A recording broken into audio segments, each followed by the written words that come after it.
अस्सलामुअलैकुम, welcome to my YouTube channel. I hope आप ठीक होंगे और आज मैं आपके साथ आर्टलेस का सेकंड पार्ट शेयर करने वाली हूँ। आई नो कि आप लोगों में से ज़्यादातर लोगों को ये स्टोरी पसंद नहीं है, क्योंकि एक तो जो वांगशान है, दूसरा इसमें कोई भी कॉमेडी या फन नाम की चीज़ नहीं है। जिन लोगों को टॉम वांगजी वाली या फिर थोड़ी सैड इमोशनल या एक्सट्रीम किस्म की स्टोरीज़ पसंद नहीं है, वो इसको अवॉइड कर सकते हो। मैं किसी को फोर्स नहीं कर सकती। और जिन लोगों को पसंद है वो इसको सुन सकते हो। और बेशक ये सैड स्टोरी है, लेकिन इसका एंड हैप्पी ही होने वाला है। और स्टोरी पसंद आए तो लाइक और कमेंट कर दीजिएगा, नहीं पसंद आए तो हेट कमेंट मत कीजिएगा, क्योंकि मैं आप सब लोगों के कमेंट्स पढ़ती हूँ और मैं सच में बहुत ज़्यादा डिस्टर्ब हो जाती हूँ जब आप लोग बुरे बुरे कमेंट्स करते हो। तो प्लीज़ मत कीजिएगा, आप अच्छे अल्फाज में भी क्रिटिसाइज़ कर सकते हैं। तो चले हम अपनी स्टोरी की तरफ चलते हैं। विंग जो कि अब अपनी माँ के लिए पेन किलर्स ले ही आया था और वो उनको खिला के अब बैठा ही हुआ था। उसे अभी बैठना नहीं है, उसे आराम नहीं करना, ये आराम का नहीं काम का टाइम है। और उसने अपनी पॉकेट से वो कार्ड निकाल ही लिया था और अब वो कॉल करने वाला था उस आदमी को जिसने उससे कैफ़े में आज एक नई जॉब भी ऑफ़र की थी। और 2 रिंग के बाद ही उसने कॉल उठा ली थी। हेलो, हाँ मैं बोल रहा हूँ। कौन? मैं विंग बात कर रहा हूँ। आप मुझसे दिन को मिले थे ना? ओह अच्छा अच्छा, तुम? हाँ बताओ, क्या फ़ैसला है तुम्हारा? वो आदमी शायद ज़्यादा ही जल्दी में था। मैं रेडी हूँ, लेकिन हाँ हाँ बोलो बोलो, क्या बात है? मुझे कुछ एडवांस चाहिए और मैं वहाँ पे सिर्फ डांस करूँगा या फिर गाना गाऊँगा, इसके अलावा मैं कोई काम नहीं करूँगा। आप मुझसे कोई भी, हाँ हाँ ठीक है, जैसे तुम कहोगे वैसे ही होगा। तो तुम कब से ज्वाइन करना चाहोगे? मैं आज ही आ जाऊँगा। आज? हाँ आज, क्योंकि मुझे बहुत ज़्यादा ज़रूरत है पैसों की, विंग ने कहा था। और फिर उस आदमी ने उसको एड्रेस बता दिया था कि उससे कहाँ ही आना है। और वो बस अपनी मामा को सुला के अब जाने के लिए रेडी हो रहा था। वो बस आईने के सामने खड़ा होकर उसको देख रहा था। हाँ, उसकी ये ब्यूटी जो कि हमेशा उससे एक कर्ज सी लगती थी, आज उसके काम ही आने वाली थी। और उसने कोई भी तो कमी नहीं छोड़ी थी उसको मज़ीद इन्हेंस करने में। उसने अपने हिसाब से अच्छे कपड़े निकाले थे। हाँ, उसके पास जो कपड़े थे वो चैंग के ही दिए हुए थे। चैंग जो कि उसका दोस्त था और भाइयों से ज़्यादा उसका ख्याल रखता था, और यानली भी तो उसे अपना भाई समझती थी। वो दोनों वो दोनों बहन भाई उसका कुछ ज़्यादा ही ख्याल रखते थे, बिल्कुल अपने भाई की तरह। और वो उसे किसी न किसी बहाने से गिफ्ट की शक्ल में सही, लेकिन कुछ ना कुछ देते ही रहते थे। और ये भी तो उन्हीं के दिए हुए कपड़े थे जो क्या विंग पहन के तैयार हो चुका था। उसे अब जाना था। उसे अपने फेस पे एक स्माइल रखनी थी, फेक स्माइल, जिससे वो सबको बता सके कि वो कितना ज़्यादा हैप्पी है, कितना ज़्यादा ही क्यूट है। और अपनी माँ की तरफ देख के अब वो जा रहा था अपनी ज़िंदगी के नए रास्ते की तरफ। और उसे नहीं पता था कि आज की रात उसकी ज़िंदगी को कहाँ से कहाँ ही ले जाएगी और कौन सा ही तूफ़ान उसका इंतज़ार कर रहा है। उसे बस इतना पता था कि उसे जाना है, उसे मेहनत करनी है। हाँ, मेहनत ही करनी है उसे, और अपनी माँ को बचाना है। उसे ज़्यादा से ज़्यादा पैसे कमाने हैं। वो ऐसे अपनी माँ को मरता हुआ नहीं देख सकता। वो उस क्लब में पहुंच चुका था और वहाँ बहुत ज़्यादा ही रश था, बहुत ज़्यादा ही लोग थे। और उसने अपने फेस को कवर ही कर रखा था, ऊपर कैप लगा रखी थी और फेस मास्क उसके चेहरे को छुपा ही रहा था। बस उसकी आंखें ही थीं जो कि नज़र आ रही थीं। और वो ढूंढता ढूंढता उस आदमी के पास पहुंच चुका था। सर मैं आ गया, बोले क्या काम करना है? और वो आदमी तो पहले उसे पहचाना नहीं, लेकिन जब उसने मास्क हटाया था फिर वो समझ ही गया था। हाँ चलो, मैं तुम्हें ले चलता हूँ। मैं बस तुम्हारे लिए यहाँ पे आया था, वरना तो सारा काम मेरा मैनेजर ही देखता है। और चलो मैं तुम्हें साहब से मिला देता हूँ। वो उसे लेके आ गया था और अपने सारे स्टाफ से उसको इंट्रोड्यूस करा रहा था। ये वी है और ये हमारे साथ ही काम करेगा। और वो अब उसे सिंगर के पास ही लेके जा चुका था। ये आज से तुम्हें ज्वाइन करेगा, तुम्हारे साथ ही गाया करेगा।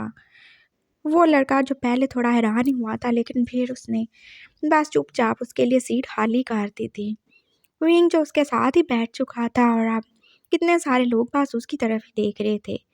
हाँ, वो नया सिंगर था जो कि कुछ ज़्यादा ही क्यूट था और सब उसकी तरफ देखे जाने पे मजबूर ही थे। और अब उसने हिचकिचाते हुए डरते-डरते जैसे गाना शुरू कर ही दिया था। वो लड़का जो उसके साथ था, हाँ, अभी विंग को उसका नाम नहीं पता, लेकिन वो भी उसका साथ दे रहा था और उन दोनों की आवाज़ ने सबको बहुत ज़्यादा ही अट्रैक्ट किया था अपनी तरफ। और वो बार के मालिक जो कि मिस्टर नीमिंग जोई थे, वो बहुत ज़्यादा खुश थे। हाँ, उन्होंने कोई गलती नहीं की थी उससे यहाँ पे ला के। वो उससे गुड लक विश करके जा चुके थे और उससे बोला कि अगर उसे कोई भी टेंशन हो, कोई भी परेशानी हो तो वो उन्हें बता सकता है। उसे बस यही काम करना है, गाना गाना है या फिर कभी-कभार उसे डांस करना पड़ेगा जब उनका डांसर अवेलेबल ना हो। बस और कोई काम नहीं है उसका। और विंग के लिए तो ये बहुत ज़्यादा ही अच्छा था। उसे कुछ एडवांस में मिल चुका था और वो और क्या ही चाहता था? कुछ भी नहीं। और ये आज उसकी जॉब का पहला दिन या यूँ कहें कि पहली रात ही थी, जो कि अच्छे से गुज़र ही चुकी थी। और आज का दिन तो अच्छा ही था, कुछ भी बुरा नहीं हुआ था उसके साथ। वो भाई साहब निकलने ही वाला था, रात के 2 ही बज गए थे। उसे अब घर जाना था, बहुत रात हो गई है ना, वो इतनी देर तो यहाँ नहीं रह सकता, मामा घर में अकेली थी। वो भाई साहब पैदल ही चल रहा था, वो इतना दूर नहीं था, वो जल्दी अपने घर पहुँचने वाला था और तभी कोई गाड़ी उसके पास आ गई रुकी थी। और वो वांगजी था जो कि हैरानी से विंग को देख रहा था। उसके मेकअप वाले फेस को और उसके स्टाइलिश से कपड़ों को देख के वो कुछ और ही समझ रहा था।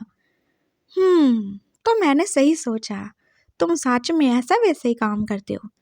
क्या मतलब? विंग एकदम से रुक ही गया था। वांगजी जो कि अपनी कार की विंडो से सर बाहर निकाले उसकी तरफ देख रहा था और उसका फेस कितना ज़्यादा ही नफरत से भरा ही हुआ था विंग के लिए। मैं क्या कहना चाहते हैं आप? हाँ, मैं यही कह रहा हूँ ना कि तुम वही काम करने गए थे ना जो मैंने समझा था। तुम खुद को बेचते हो।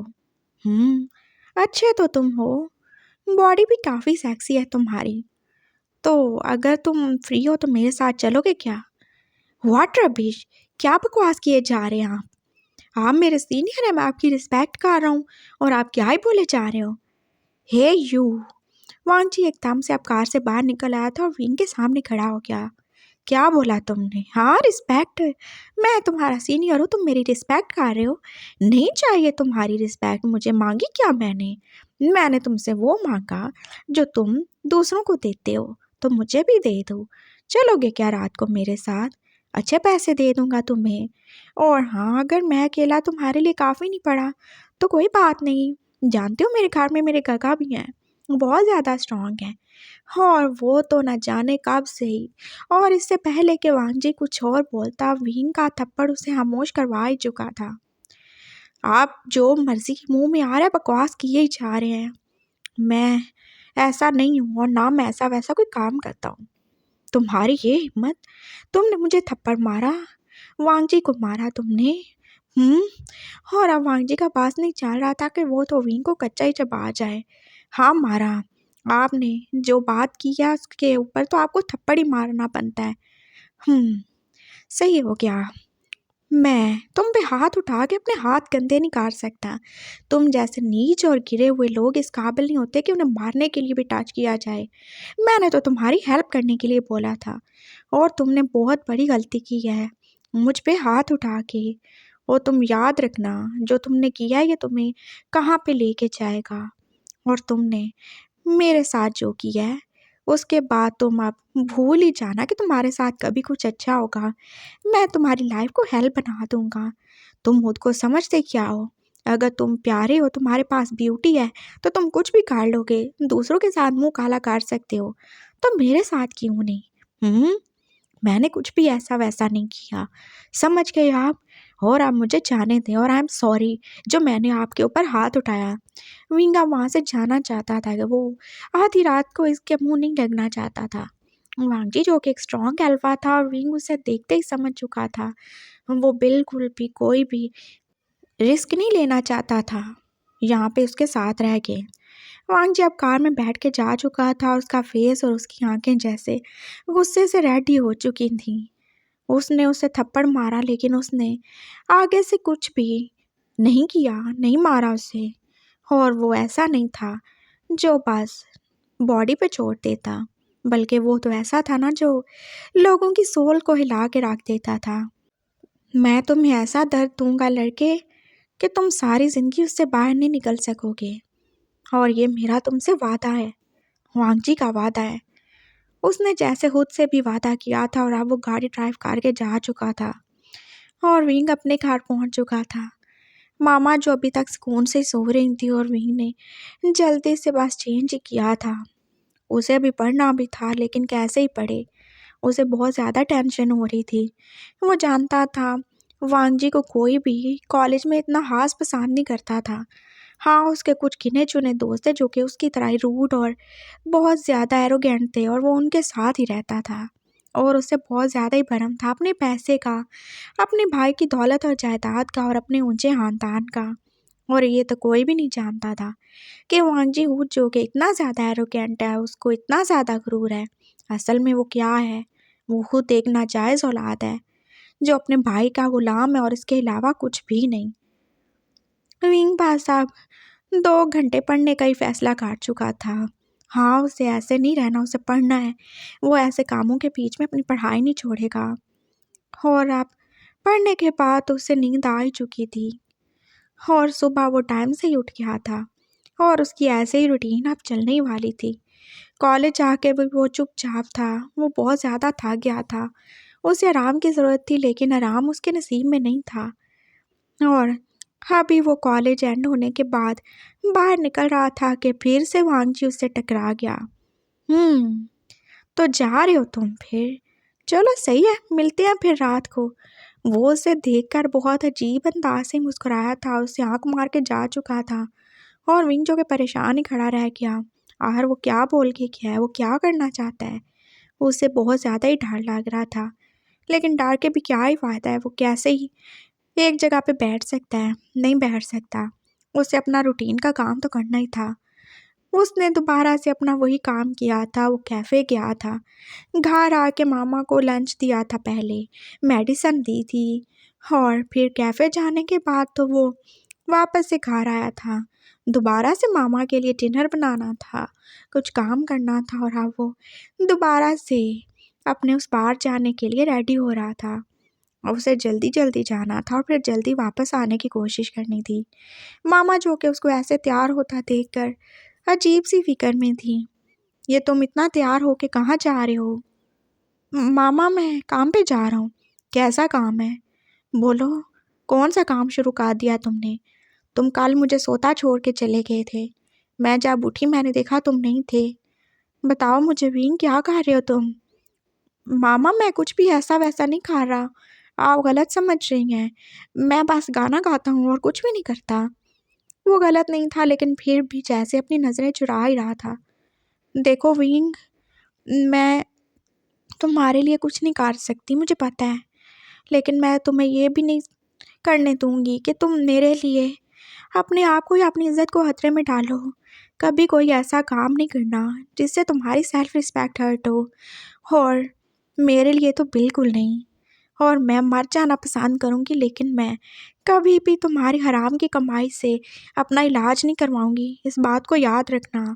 जो भी करना ये सोच समझ के करना कि क्या वो सही है या नहीं, क्योंकि काम तो ख़त्म हो जाएगा ना लेकिन उसका असर हमेशा बाकी रहेगा।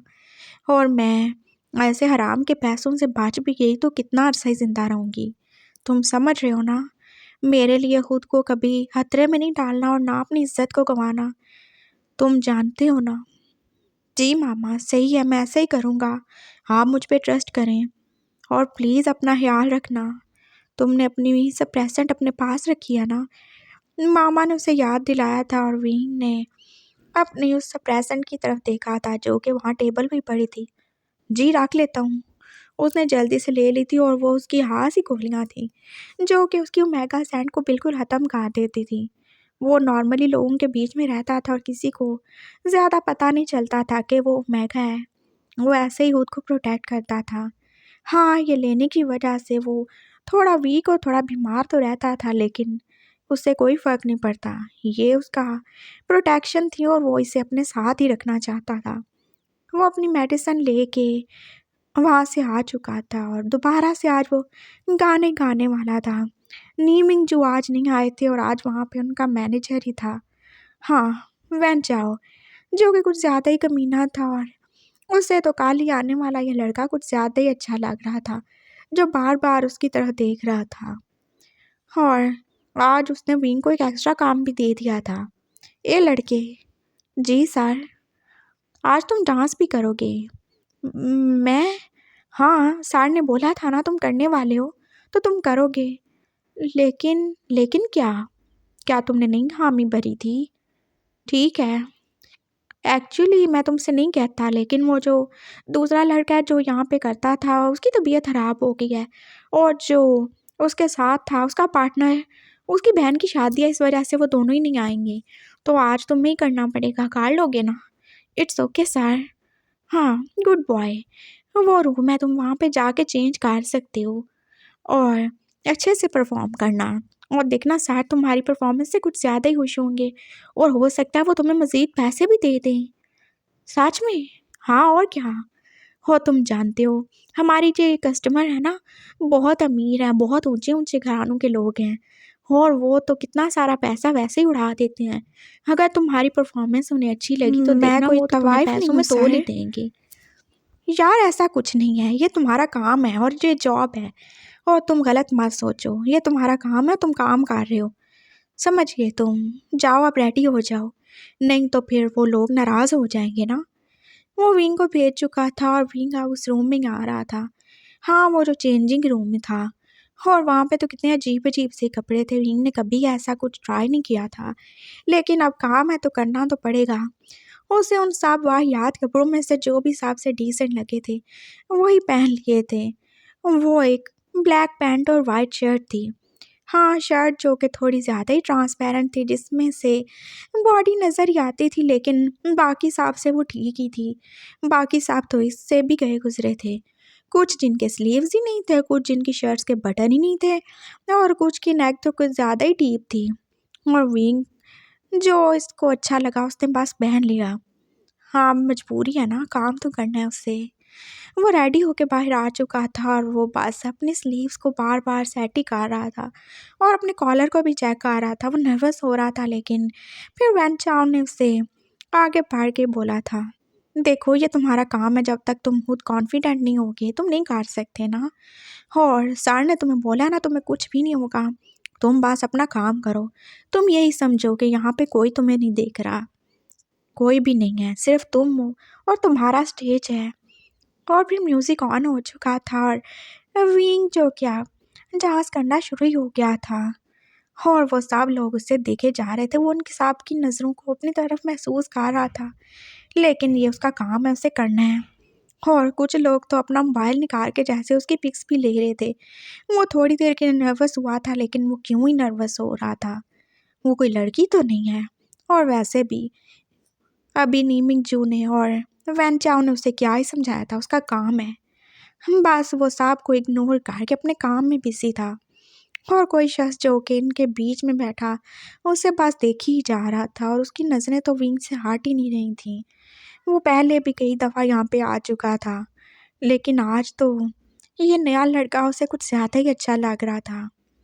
वो उठ के वैन चाओ के पास चला गया था। वो इतनी ज़्यादा ड्रिंक कर चुका था कि उससे सही तरह से बात ही नहीं हो रही थी और वैन चाओ जानता था इस ठरकी को, पागल साइको ही था ना ये। सर आप यहाँ? उसने उस आदमी से पूछा। हाँ, ये कौन है? ये नया लड़का है सर, अच्छा है ना, अच्छा डांस कर रहा है ना? हाँ, ये बहुत अच्छा है, लेकिन मुझे इसका डांस नहीं देखना। क्यों? मुझे ये चाहिए। नहीं सर, ऐसा नहीं हो सकता, ये आपको नहीं मिल सकता और वैसे भी सर को पता चल गया वो तो मुझे जॉब से ही निकाल देंगे। ऐसा क्या? और फिर उस आदमी ने अपनी पॉकेट से एक चेक ही निकाला था। वो 5 लाख का चेक था और उसने वो साइन करके जैसे वैन चाओ के मुंह पे दे मारा था। ये लो, काम है तो और मिल जाएंगे और मैं तुम्हें इतने पैसे दे दूंगा कि तुम उसके बाद चाहे ये जॉब ना भी करो, भूखे नहीं मरोगी। मुझे ये लड़का चाहिए, बस चाहिए तो चाहिए और जो चीज़ मुझे पसंद आ जाती है मैं उसे छोड़ नहीं सकता। सर लेकिन ऐसा भी क्या है इस लड़के में जो आपको ये चाहिए? वो तुम मुझ पे छोड़ दो, मुझे बस ये चाहिए ना, मैंने बोल दिया ना। सर लेकिन अच्छा तुम ऐसे करो, तुम जब ये चेंज करने जाए मुझे इसके पीछे भेज देना, तुम्हारा नाम खराब नहीं होगा, इतना तो कर सकते हो ना तुम। उस आदमी ने होती तजवीज़ दी थी और फिर वैन चाव ने कहा, हाँ ये सही है, ऐसे मेरी जॉब भी नहीं जाएगी। थैंक यू सर, आप बहुत अच्छे हैं, इंजॉय कीजिएगा, मैं अभी उसको भेजता हूँ। गुड। वो आदमी अब खुश हो गया था और उसने अपनी ड्रिंक का गिलास अब ख़त्म ही कर दिया था और अब वो दोबारा से अपने टेबल पे ही आ चुका था मज़ीद ड्रिंक करने के लिए। और वेंचा विंग के पास चला गया था जिसको परफॉर्म करते अभी 15 या 20 मिनट ही हुए थे ना। अच्छा चलो ठीक है, अब तुमने बहुत डांस कर लिया, तुम्हें अपने घर जाना चाहिए, शायद तुम्हारी माँ को तुम्हारा इंतज़ार हो। लेकिन आपको कैसे पता? अरे मुझे सब पता है, सर ने मुझे बताया था। तुम जाओ जल्दी से चेंज कर लो फिर घर चले जाओ, आज ज़्यादा काम नहीं है, ज़्यादा लोग भी नहीं हैं और इसलिए मैंने सोचा चलो तुम्हें टाइम से भेज देता हूँ। थैंक यू सर, आप बहुत अच्छे हैं। हाँ हाँ, इसमें थैंक्स की कोई बात नहीं है, मैं भी तो तुम्हारी तरह आम इंसान ही हूँ ना। मैं चावा बच्चा बांध रहा था और फिर उसने कुछ कैश भी विंग को दे दिया। ये किस लिए? अरे ये तुम्हारे काम करने की खुशी में, ले लो ना, 20,000 है। 20,000? हाँ, काम में तो और ले लो। नहीं नहीं, बहुत है, थैंक यू सर, आप सच में बहुत ज़्यादा ही अच्छे हैं। सच में विंग का बहुत ज़्यादा ही ग्रेटफुल था वैन चाओ का, और उसे तो नहीं पता था कि 5 लाख में से अगर 20,000 उसे मिल भी गए तो फिर भी उसका फ़ायदा नहीं बल्कि नुकसान ही होने जा रहा था। वो अब खुशी खुशी चेंजिंग रूम में जा रहा था। हाँ कुछ तो हुआ, वो अब चेंज करने ही वाला था और उसने अपनी शर्ट के बटन ही खोले थे कि एकदम जैसे वो दरवाज़ा दोबारा से खुल के बंद ही हो चुका था।